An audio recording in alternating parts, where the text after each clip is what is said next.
I'm Graham Elliott.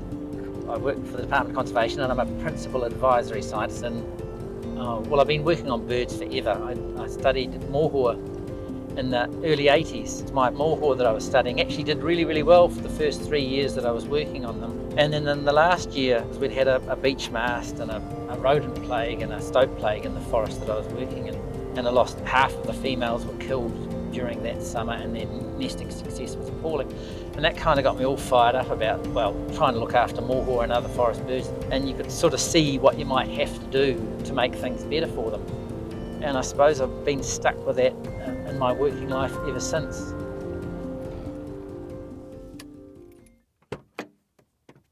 So this is Nelson Lakes National Park and Lake Rotoiti behind us.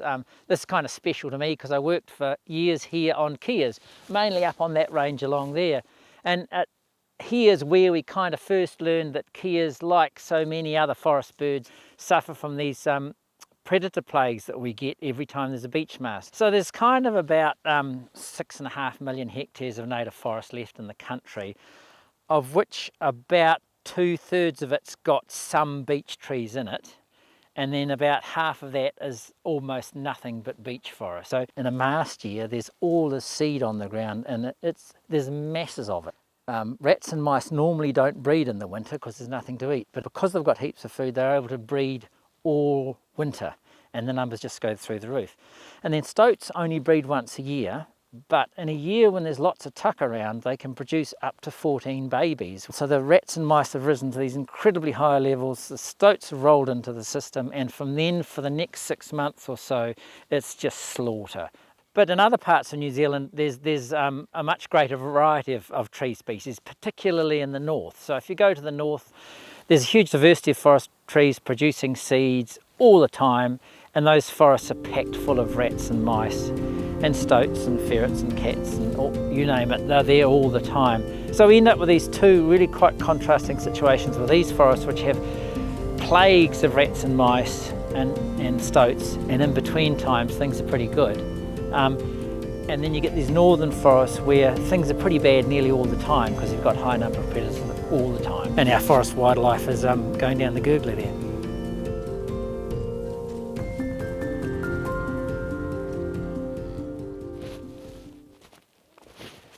We're on top of Sanana Range, right on the edge of Nelson Lakes National Park. That's all of that stuff over there. And we're looking down that way to Nelson.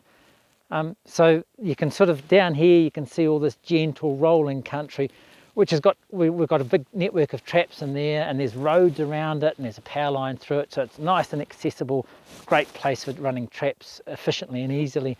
And up here, we've got all this steep, rugged country, which is impossible to trap. It's just too steep and awful, and you really can't put millions of traps out in that sort of country. You'd kill people trying to service them.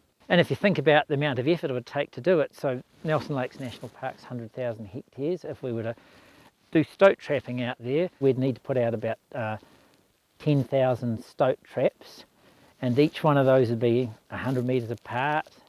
Something like 100 person days to go and check all those traps, which is kind of maybe doable, but that's just stoats. And for rats, we need 10 times that density of traps. It's just not possible, and you'd break people.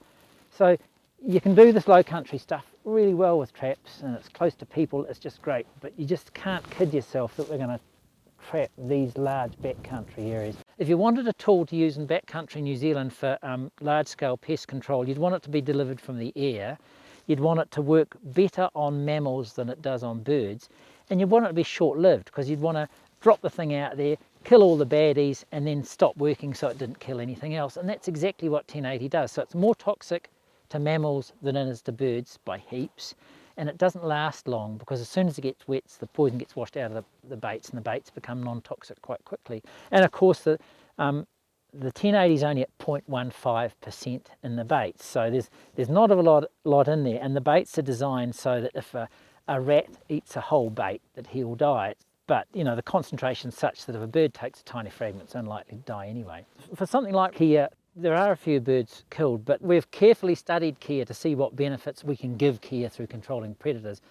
And we know that kea, when you do nothing, and when the population is declining, the nesting success is only about 40%, which means that most of the nests are being killed every time, and they're being killed by possums and stoats. So even if you get a few deaths through 1080, they're better off with big 1080 programs over the back country than they are if you just leave them alone. And of course, you've got to remember with kea, the trapping thing really comes into its own, because you say, oh, let's trap all the kea habitat, and it's all along the main divide of the South Island. It's all this horrible sort of country. We can't do it with traps. There's another good story from up in Tongariro with the main aim of benefiting kiwi and whio, and it's been a fantastic success. In the years when we haven't used 1080, are you getting about 1 or 2 kiwi chicks out of 10 are getting through, and in the best of the 1080 operations we've been getting 8 out of 10 of the kiwi chicks through. Similar story for whio, it goes from 10% to 87% if you do good pest control. For moho it goes from 56% to 89%, and from rifleman it goes from 29% to close to 100%. Since 2014 we've treated about 2.4 million hectares of native forest on public conservation land with 1080, and then you can add a little bit on for trapping. So we're doing a reasonable job of looking after our native wildlife on about a quarter of the public conservation land, but on the rest of it it's just still declining.